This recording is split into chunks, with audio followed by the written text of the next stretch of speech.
수요일날 잠깐 그런 얘기를 했습니다. 화재가 났을 때도 예배당 화재가 났을 때도 한 3일 정도 기도하고 나니까 길이 보이더라고요. 어떻게 해야 될지.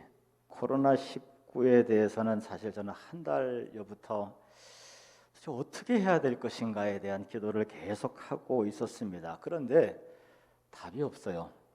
길이 보이지 않습니다. 교인들에게도 목사로서는 답을 줘야 되는데 내가 정리가 안 되니까 지난 한 달 동안 여러분들은 잘 모르셨을 겁니다. 정말 답답했어요. 근데 감사한 거는 이제 지난 금요일 날 제 마음이 이제 평안해졌습니다. 그리고 이 사태에 대해서는 세 가지로 그리스도인들이 기억해야 될 이 세 가지가 정리가 되더라고요. 첫째는 지난주에 말씀드린 것처럼 철저하게 경각심을 가져야 된다. 두 번째로는 절대로 두려워할 필요는 없다. 진짜 아멘을 안 하니까 설교할 힘이 드는 게 아니라 하지 마세요. 절대로 두려워할 필요는 없다. 세 번째로는 서로 힘들어할 때 관심 갖자. 평소에는 관심을 못 가졌어도 이렇게 힘든 시기에 서로 위로해주고 서로 격려하고 서로 돌보고 관심을 갖자. 이 세 가지를 기억하시고 실천하면 어느 순간 모든 일들은 지나가 있을 줄로 믿습니다. 아멘 하지 마세요. 참, 안 하면 제가 힘이 떨어지고 하면 또 안 되고. 자, 어쨌든 계속 설교로 진행하겠습니다. 지난주 설교처럼 먼저 최선의 경각심은 사태가 끝날 때까지 계속 유지를 하셔야 됩니다.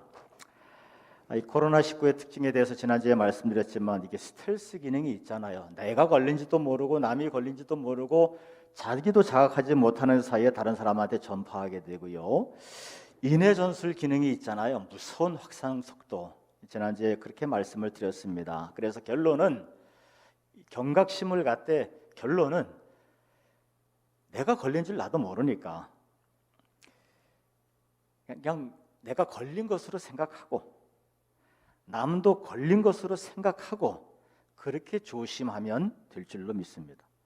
경각심의 그 수준을 그 정도로 놓고 해야 된다고 말씀을 드렸습니다. 어쨌든 지난주에 경각심에 대해서 말씀을 드리면서 이 정부에서는 지금 심각 단계로 격상시켰고 굉장히 공격적으로 확진자를 찾고 있잖아요. 흐름을 보게 되면은 빨리 조기에 종결하려는 것 같아요. 정부의 어떤 목표치는 한 주나 한 열흘 안에 다 끝냈으면 싶은 거예요. 끝냈다고 하는 것은 뭐 완전히 없어지는 게 아니고 증가하던 추세가 푹 떨어지게 하는 거죠. 감소세로 돌아서게 하는 게 이 정부의 목적인 것 같습니다. 그래서 한 열흘 정도, 일주일 정도 가만히 살펴보면 지금 너무 증가세가 가파르게 올라가니까 사람들이 불안해해요. 근데 사실 경기도 지역은 그렇게 많지는 않거든요. 너무 두려워하지 마시고. 하지만 조심은 해야 됩니다. 좀 있으면은 상황이 좀 바뀔 테니까 그때까지 어쨌든 모든 상황이 끝날 때까지 어쨌든 조심해 주시기를 바라겠습니다. 경각심만 철저히 가지면 두려울 필요는 없습니다. 절대 두려워하지 마세요. 지난번에 그 신천지 노부부께서 쉼터 쪽에 이제 슈퍼도 들리시고 약국도 들렸다 그랬잖아요. 방역이 다 끝났어요. 그래서 그 다음 날 제가 산수유 또 바로 옆에 있지 않습니까? 가서 보니까 식당 사장님들이 12시에 전부 밖에 나와 있어. 손님이 한 명도 없어. 그래서 가서 식사하고 문자를 띄웠잖아요. 그러니까 두려워할 필요가 없는 게 방역이 끝나면 안전한 거예요. 방역이 끝난데도 왔다 갔다고 막 두려워하고 이러면 안 됩니다. 지금 소상공인들 많이 어려워요. 그래서 우리 교인들도 그렇고 경각심은 철저히 갖되 두려워하지 마시고 이럴 때 조금이라도 서로 관심을 가져주시고 돌봐주시면 좋겠습니다. 첫 번째는 경각심을 가져야 되고 두 번째는 절대 두려움을 이겨야 됩니다. 특히 그리스도인으로서 우리 교인들이 이게 숙제입니다. 이 일에 절대 두려움을 갖지 않게 하여 주옵소서. 샌프란시스코 그 금문교 공사할 때 23명이 떨어져서 죽었어요. 그래서 공사장에서 그 금문교 공사 밑에 큰 쇠 그물망을 쳤습니다. 그물망이 있으니까 떨어져도 이제 죽진 않잖아요. 사람들이 내가 떨어지면 죽는다는 두려움에서 해방되니까 공사 진척 속도가 20%가 더 향상이 되는 거예요. 두려움은 사람을 될 일도 안 되게 만들어요. 그러니까 두려워할 일은 없습니다. 철저히 경각심을 갖되 또 이 병에 대처하는, 바이러스에 대처하는 것을 몸에 익히시고 절대 두려워하지 마시기를 바라겠습니다. 지금 뭐 여러 가지 정보들이 들어오고 여러분도 알겠지만 지난번에 우리나라가 한 6만 6천 명 정도 확진자가 아니고 검사를 했을 때 일본이나 미국은 겨우 몇백이나 한 몇 천, 2천 그 정도밖에 검사를 안 했어요. 그러니까 우리가 검사를 무지하게 많이 하니까 확진자가 많이 나오는 게 당연하고요. 검사를 안 하니까 그쪽 나라는 확진자가 없는 것처럼 보일 뿐입니다. 지금 뭐 역으로 생각해 보면요, 우리나라가 확진자가 많이 늘어나는 것은 그만큼 확진하는 기술이 세계 최고예요. 가만히 들어보니까 우리나라에서는 20, 30년 전부터 생물정보학이나 의생명과학, 뭔지는 모르겠습니다. 예, 엄청나게 투자를 했답니다. 이게 세계 최고랍니다. 이 바이러스를 검사해내는 기술이 세계 최고인데 또 뭐 엄청나게 비싼 장비들도 미국이나 영국 몇몇 나라를 제외하고는 우리나라가 제일 많대요. 그 정도로 검사 능력이 뛰어나기 때문에 이 확진자가 빠른 시간에 많이 나올 수 있다는 것. 그러니까 이 숫자라만 보고 너무 두려워하지 말라는. 오히려 빠른 시간 내에 확진자가 많이 나오는 것은 그만큼 우리나라 의료 기술이 이쪽 분야의 최고라는 거예요. 역으로 그렇게 생각하시고 또 정부에서도 이렇게 빨리 검사. 지금 다른 나라는 미적미적거리잖아요. 이탈리아, 이란은 검사할 능력이 없습니다. 일본은 검사할 마음이 없습니다. 미국은 검사하면 돈 많이 들어요. 400만 원 든답니다. 우리나라는 공짜. 근데 증상이 별로 없는데 내가 의심스러워서 검사하는 사람은 여기 비용을 적어왔는데 16만 원에서 17만 원 든대요. 그러니까 의사가 너 당신 검사하시오 하면은 공짜고, 내가 그냥 궁금해서 검사하면 16에서 17만 원. 양성 반응이 나오면 돌려준답니다, 돈을. 표정을 알 수가 있나 이거 도대체. 어쨌든 그러기 때문에 이 검사를 빨리 미국은 비싸서 못하고 일본은 할 마음이 없어서 안 하고, 우리나라는 기술이 뛰어나고 빨리 이걸 진압시키려고 속도가 그냥 급격히 올라가는 거예요. 신천지 사람들만 전수조사 끝나면 그 다음부터는 하얀 곡선이에요. 그러니까 그때를 지금 바라보면서 정부도 박차를 기하고 있으니까 지금 오히려 굉장히 발빠르게 대처하고 있는 겁니다. 다른 나라에 비해서. 그러니까 확진자 숫자가 늘어나는 것에 조금 착각이 없으시기를 바라요. 자, 요즘 또 신천지에 대한 부분들이 많은 사람들이 알게 돼서 또 그것도 일종의 소득인 것 같아요. 이전에는 신천지에 대해서 교회가 참 답답한 마음을 가지고 저 사람들 너무 거짓말 많이 한다, 아무리 얘기해도 세상 사람들이 귀를 기울이지 않았어요. 이제는 교계에 있는 신천지 전문가들이 다 TV에 나와가지고, 그러니까 뭐 도지사도 그렇고 시장도 그렇고 교회 사람들을 데려다가 도대체 신천지 정체가 뭐냐, 그들의 방법이 뭐냐, 도대체 그들이 숨기고 있는 게 뭐냐, 교계에다가 자문을 구하고 있거든요. 그러니까 이전에는 신천지의 거짓말 때문에 우리만 답답했는데 지금 온 국민이 답답해하고 있어요. 그걸 보면서 또 느끼는 거는 사람은 겪어봐야 알아요. 이제 세상 사람들이 다 알죠. 신천지가 전도할 때요, 전도할 때 신천지가 사실 무슨 교리가 뛰어나고 이거 아니거든요. 우리가 전에 다 공부해봤지만 정말 허접해요, 신천지 교리가. 근데 왜 신천지에 말려드는가 했더니 관계 전도가 아주 철저하네요.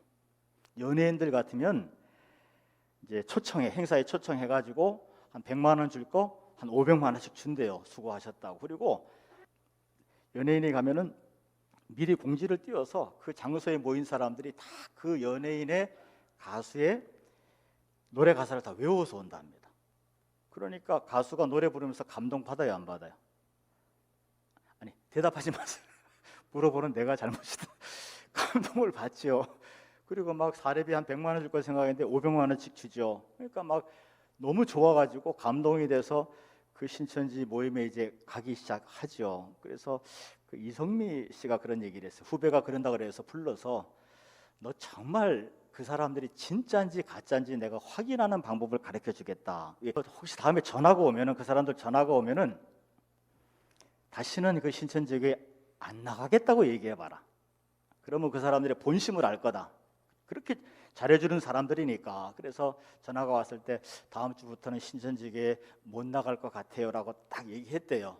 그리고 와서 이 후배 연예인이 이성미 씨한테 한 얘기가 세상 살면서 그렇게 더러운 쌍욕은 처음 들어봤대. 그러니까 여러분, 기독교의 생명은 아가페고요. 이단들도 아가페의 흉내를 내요. 진짜가 아닙니다. 그러니까 그걸 분별히 진짜 나를 사랑하는 건지 하나님의 사랑으로 사랑하는 건지 목적을 위해서 사랑하는 척하는 건지. 신천지가 그렇게 잘 해준답니다. 처음에 가면은 어떤 교인이 저한테 물어봐요. 목사님, 신천지가 저렇게 전도를 열심히 하는데 우리도 더 열심히 해야 될 것 같아요. 내가 그러지 말라 그랬어. 그런 식으로 하려면 하지 마라. 1000명을 전도할 때 1점을 준다 그러면 5명이 한꺼번에 한 사람을 전도했으면 몇 점일까요? 0.2점. 5명이잖아. 나눠 먹어야 되잖아. 그렇게 해서 점수를 체크해서 자기들이 이 땅의 사람들 다 심판받고 왕과 제사장이 되었을 때 차지하는 분량이 많아진다는 탐욕입니다. 전도의 목적이 자기 자신의 성공, 이게 제자들이 예수님 십자가 달리기 전에 했던 그 질문과 똑같은 거예요. 그 모습하고 육체의 탐욕을 위해서 전도하는 목적이 되는 거죠. 그런 식으로 하려면 전도할 필요 없습니다. 금반지 타려고 전도하려면 전도할 필요 없어요. 내가 받은 사랑이 너무나 확실하기 때문에 그 사랑을 나누고자 전도하는 거죠. 그렇습니다.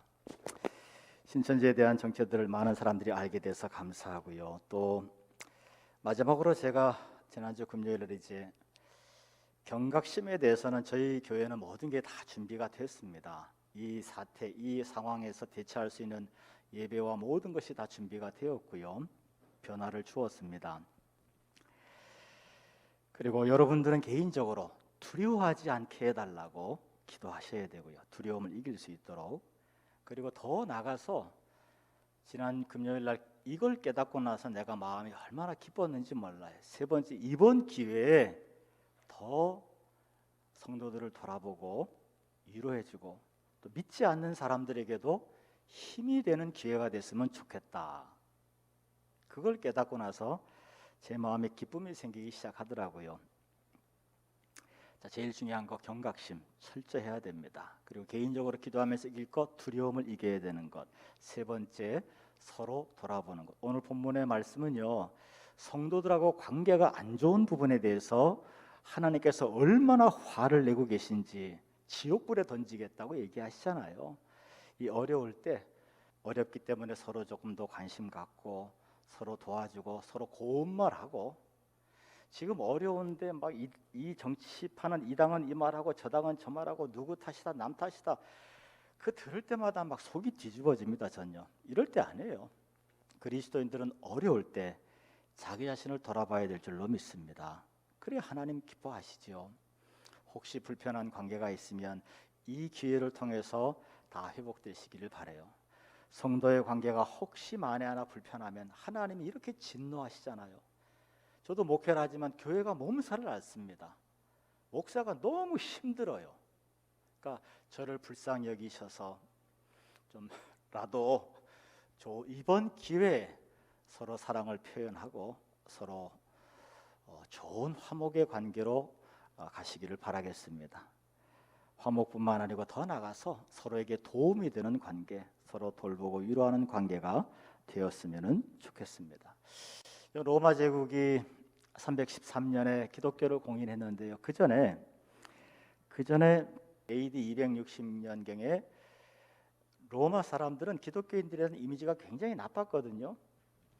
근데 그 이미지를 바꾸는 결정적인 계기가 있었어요. 로마에 전염병이 퍼졌습니다. 사람들이 죽으면 이게 전염되니까 당장 집 밖에 던져버리는 거예요. 그리고 살아있어도 병이 걸리면 집에 못 들어오게 해버려요. 너무나 전염병이 무서운 전염병이 퍼져가지고 사람들이 두려워할 때 저녁만, 이 기독교회사에 기록되어 있는 내용입니다. 저녁만 되면은 검은 옷을 입은 사람들이 나와서 그 시체를 하나씩 치우는 거예요. 치우다가 병들어 죽은 그리스도인들도 있습니다. 그 사람들이 그리스도인인 거예요. 그 시체를 열심히 치워주니까 전염병이 더 창궐하지 못하고 이제 끝이 난 거죠. 그 사실을 로마 사람들이 알고 인식이 바뀌었어요. 그 세월이 지나서 기독교가 공인되고 세상적으로 기독교에 대한 이미지가 많이 좋지 않는 쪽으로 흘러가고 있습니다. 교회가 이럴 때 세상을 향해서 관심을 가지고 사랑을 표현한다면 달라질 줄로 믿습니다. 그래서 저는 지난 금요일부터 구체적으로 어떻게 이것을 말씀은 받았으니까 그리고 내 마음에 기쁨이 있었으니까 어떻게 할 것이냐 고민하면서 내려오는데 마침 이 지역 목회자들하고 식사하는 시간이 있었어요. 식사하다 보니까 아무도 준비한 사람이 없습니다. 방역조차도 한 대가 없어요. 그래서 지난 금요일 날 우리 복전사님이 기계를 짊어지고 교회마다 방역하고 또 교회에 또 오시는 분들은 약을 나눠드리고 해서 방역 한 14개 교회 방역을 해드렸는데 복전사가 땀을 뻘뻘 흘리면서 방역을 하니까 그 교회 담임 목사님이 안 그래도 세상이 핫선해서 소독을 한번 해야겠는데 어떻게 할까 고민하다가 응답받았다고 복전도사 보고 복천사래요. 웃지 마요. 침 나와. 복전사. 그것의 생각이, 그러니까 제가 생각이 계속 거기에 가 있으니까 그걸 보면서 하면 방역의 범위를 넓혀서 이 지역 소상공인들한테도 해주면 좋겠다. 그러니까 여러분 오늘 가셔서 월요일 날은 저희 교회에 그 어떤 사업하시는 분들 먼저 다 비상시국이니까 우리 복전사도 나온대요. 그래서 사업장 먼저 다 방역을 해드리고 먼저 교인들 먼저 해야죠. 그리고 여러분들이 추천하시는 곳이 있으면 순서를 잡아서 이 지역의 어떤 곳이라도 뭐 약은 뭐 무한정 사면 되니까요. 다 방역할 수 있도록 이번 기회에 기계가 어린이집에도 있고 교회도 있어서요. 충분히 할 수 있습니다. 전문 기계이기 때문에. 그래서 여러분들이 추천해 주시는 곳은 뭐 교회를 다니는 분이든 절간에 다니던 분이든 상관없습니다. 다 방역할 수 있도록 여러분들이 홍보대사를 해주시면 좋을 것 같아요. 아멘을 안 하니까 알아들었다는 거지. 고개라도 끄덕끄덕. 그래서 어느 종교든 신천지 다니는 분도 상관없어요. 방역이 필요한 곳은 교회에다 얘기하면은 가서 방역 작업을 해드리면 되죠. 자, 어쨌든 제 생각은 계속 그런 쪽으로 가고 있습니다. 여러분들도 철저하게 경각심 가지시고요. 우리 교회는 준비를 철저히 미리부터 했습니다. 가지시고 그리고